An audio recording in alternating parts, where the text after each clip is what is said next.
Hello, नमस्ते। आज मैं आप सभी को एक प्यारा सा भोला भजन सुनाने जा रही हूँ।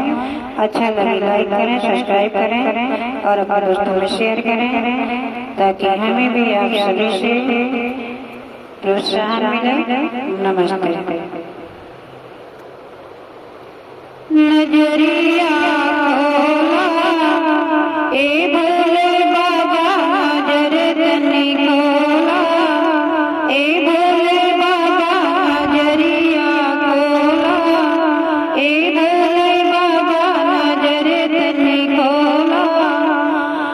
बड़ी दूर से जल भर आई, बड़ी दूर से जल भर आई, प्रेम रस घोला, ए भोले बाबा प्रेम रस घोला, ए भोले बाबा नजर तनी खोला, ए भोले बाबा नजरिया खोला, ए भोले बाबा।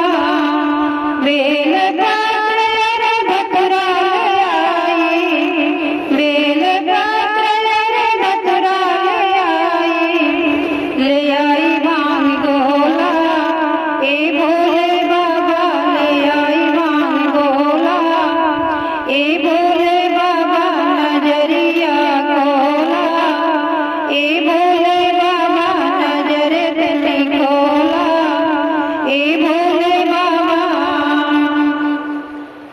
कब से खड़ी हो भोला तेरे दुआरिया, कब से खड़ी हो भोला तेरे दुआरिया, दया के बोल भोला, ए भोले बाबा दया के बोल भोला, ए भोले बाबा नजर तनी खोला, ए भोले बाबा नजरिया खोला, ए भोले